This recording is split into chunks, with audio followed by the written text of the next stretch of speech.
آج کا ہمارا سبق اسم کی قسموں کے حوالے سے ہے۔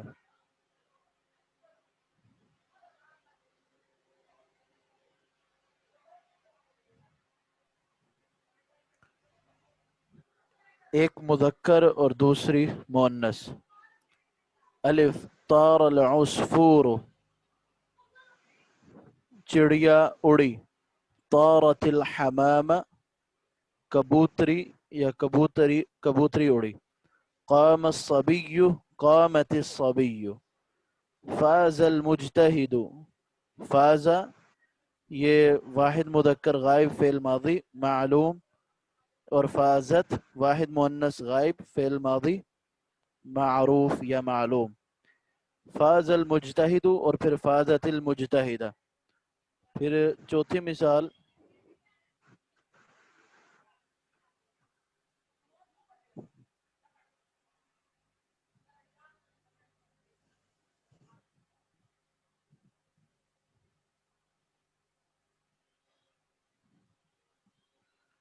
حفظ احمد درسہ، حفظت الصغرى درسها۔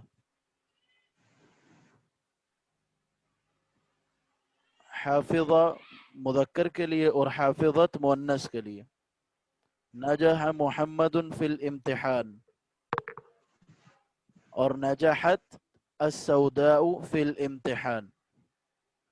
نجحت مؤنث کے لیے اور نجح مذکر کے لیے۔ اسی طرح یہ ساری مثالیں ہیں، نیچے ہم بات پڑھتے ہیں تو ہمیں مزید سمجھ آ جائے گا۔ اوپر کی یہ مائک بند کر لیں صاحب، جو مائک آن ہے۔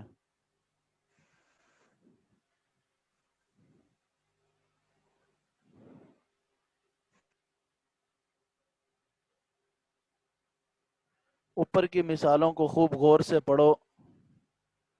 جن الفاظ پر لکیر بنی ہے وہ اسم ہے، مگر قسم الف کے تمام اسماء اسم مذکر ہیں اور قسم با کے تمام اسماء اسم مؤنث ہیں۔ کیا تم بتا سکتے ہو کہ قسم بے میں جو اسماء ہیں ان کی پہچان کیا ہے؟ آؤ ہم تمہیں اس مؤنث کی پہچان بتائیں۔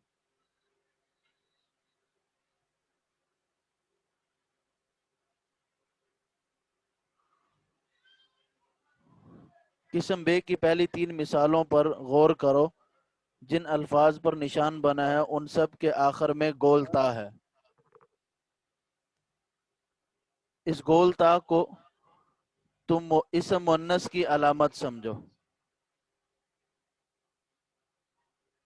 اس کے بعد اب چوتھی مثال کو لو۔ دیکھو اس میں لکیر والے لفظ کے آخر میں یا کے اوپر کھڑا زبر لگا ہے، اس زبر کو الف مکسورہ کہتے ہیں۔ پس الف مکسورہ کو اسم مؤنث کی دوسری علامت سمجھو۔ اس طرح اسم مؤنث کی تیسری علامت الف ممدودہ ہے، جسے تم پانچویں مثال کے اندر سوداء میں دیکھ رہے ہو، یعنی یہی مد اور حمزہ والا الف۔ پس اسم کی یہ تین علامتیں ہوئیں۔ تم جانتے ہو یہ تینوں علامتیں اسم کے آخر میں ہوتی ہیں، مگر ابھی جلدی نہ کرو۔ تمہارا کہنا درست ہے کہ زینب، اخت اور شمس میں تو ان تینوں علامتوں میں سے کوئی بھی نہیں، پھر یہ مؤنث کیوں؟ اس کو اس طرح سمجھو کہ زینب، مریم وغیرہ تو عورتوں ہی کے نام ہوتے ہیں، اور عورتوں کے جو نام بھی ہوں گے وہ مؤنث ہی ہوں گے، چاہے علامت تانیث ہو یا نہ ہو۔ اب اس کے بعد اخت کو سمجھو کہ اخت کو مؤنث کیوں کہتے ہیں۔ کہ یہ تو اخت بہن کو کہتے ہیں، یہ تو تم جانتے ہو کہ عربی میں اخت بہن کو کہتے ہیں، اس لیے اس کا مؤنث ہونا بھی ظاہر ہے۔ تمہاری اردو زبان میں بھی تو یہی قاعدہ ہے کہ جس لفظ سے کوئی عورت مراد ہو وہ مؤنث ہوتا ہے۔ بس ایسے تمام اسم جن سے عورت مراد ہو مؤنث ہوتے ہیں، جیسے بنت اخت۔ ایسے تمام اسم جن سے عورت مراد ہو مؤنث ہوتے ہیں، جیسے بنت اخت۔ اب رہ گیا الشمس۔ اس کا معاملہ یہ ہے کہ اہل زبان یعنی عرب اس کو مؤنث ہی بولتے ہیں، اس لیے اس کو مؤنث سماعی کہتے ہیں۔ مؤنث سماعی یعنی وہ مؤنث جو عربوں سے سنا ہی ایسا گیا ہے، انہوں نے بولا ہی ایسے ہے۔ اور شمس ہی کی طرح چند اسم اور ہیں جن کو عرب مؤنث بولا کرتے ہیں، جیسے السماء، الارض، الدار، البئر، النار۔ وغیرہ. ان کے علاوہ ملکوں اور شہروں کے نام کو بھی عرب مؤنث ہی استعمال کرتے ہیں، جیسے الہندو، الپاکستان، مصر، لکھنؤ، دہلی. یعنی جو اس جگہوں کے نام ہیں ان کو بھی مؤنث ہی بولا جاتا ہے. تذکیر و تانیث کا قاعدہ تم سمجھ گئے. اب اس کے بعد قسم الف اور قسم بے کی تمام مثالوں کو ایک مرتبہ پھر پڑھو. دیکھو قسم الف میں تمام افعال مذکر ہیں اور قسم بے میں تمام افعال مؤنث ہیں. تم سمجھے ایسا کیوں ہے؟ اس لیے کہ قسم الف میں ان افعال کے فاعل سب اسم مذکر ہیں اور قسم بے کی مثالوں میں فاعل سب اسم مؤنث ہیں. بس تم سمجھ گئے ہوگے کہ فاعل جب کوئی اسم مذکر ہو تو فعل بھی مذکر آتا ہے، اور فاعل جب مؤنث ہو تو فعل بھی مؤنث آتا ہے. قاعدہ اس میں ہم مؤنث کی علامتیں اکٹھی کر رہا ہے. اسم مؤنث کی 3 علامتیں ہیں: گول، حرف تا، الف مقصورہ، الف ممدودہ. مقصورہ کی اس نے نشانی دے دی ہے، الف یا کو مقصورہ کہتے ہیں، اور الف مدعا اور آخر میں حمزہ کو ممدودہ کہتے ہیں. یہ تینوں علامتیں اسم کے آخر میں ہوتی ہیں. کچھ اسم ایسے بھی ہیں جن میں یہ علامتیں نہیں ہوتی مگر وہ مؤنث بھی ہوتے ہیں، جیسے عورتوں کے نام زینب، مریم، سعاد، اور وہ نام جن سے صرف عورتیں ہی مراد ہوں جیسے اختن، امن، بنتن وغیرہ. ملکوں اور شہروں کے نام جیسے مصر، پاکستان، ہند، الہند، دہلی، جن کو عرب مؤنث ہی بولتے ہیں جیسے الشمس، السماء، الارض، الدار، البئر، النار، الید، الرجل. ان کو سنا عرب سے سنا ہی مؤنث گیا، اس لیے ان کو مؤنث ہی بولا جائے گا. فاعل جب کوئی اسم مذکر ہو تو فعل مذکر آتا ہے، اور فاعل جب مؤنث ہو تو فعل مؤنث آتا ہے. اوپر کی مثالوں پہ ایک نظر ہم ڈال لیتے ہیں. طار العصفور، طارا کے بعد عصفور جو فاعل ہے وہ مذکر ہے تو فعل مذکر. طارت الحمامہ، حمامہ کبوتری کو بولتے ہیں جو مؤنث ہے، فعل بھی مؤنث آیا، اور علامت تانیث جو ہے اس کی آخر میں گول تھا. قام الصبی، الصبی یہ فاعل مذکر ہے، الصبی لڑکے کو کہتے ہیں. قام فعل بھی فاعل کے مذکر ہونے کی وجہ سے مذکر آیا. قامت یہ مؤنث فعل ہے. الصبیۃ آخر میں تا ہے، گول تا، تو یہ مؤنث کی علامت ہے. اور اسی طرح فاز المجتہد، فازا یہ فعل مذکر کے لیے، اور اسی طرح المجتہد یہ بھی مذکر. فازت المجتہدہ، فازت مؤنث کے لیے، المجتہدہ یہ بھی مؤنث کیونکہ آخر میں گول تھا. اسی طرح احمد احمد یہ فاعل جو ہے یہ مذکر کا ہے، یعنی نام ہے مذکر کا. حافظت الصغرى یہ الف مقصورہ ہے، الصغرى. نجح محمد فاعل ہے مذکر ہے، اور السوداء الف ممدودہ، الف اور حمزہ آخر میں. خالد مذکر فاعل. زینب اس کے لیے مؤنث فعل آیا کیونکہ زینب جو لڑکی کا نام ہے اس لیے اس کو مؤنث بولا جائے گا. اخو یہ مذکر فاعل ہے، اور اخت یہ مؤنث. طلع القمر، طلعت الشمس، الشمس کو اس لیے مؤنث کے لیے الشمس فعل، الشمس فاعل، اور اس کا فعل طلعت مؤنث اس لیے لایا گیا کیونکہ الشمس عربوں سے مؤنث ہی سنا گیا کہ یہ مؤنث سماعی ہے. قاعدے کے بعد تمارین ہے. نیچے لکھی ہوئی عبارت میں اسم مؤنث کو جانو. وَتَرَكَ إِبْرَاهِيمُ زَوْجَهُ هاجر وولده إسماعيل في مكة.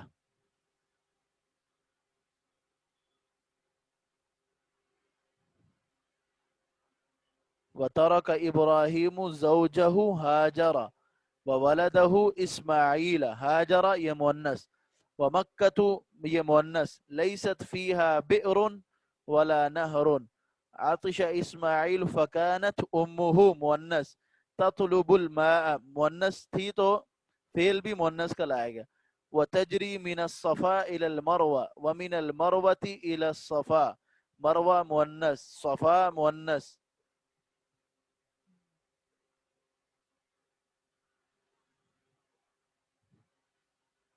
اسی طرح باقی امثلہ میں سے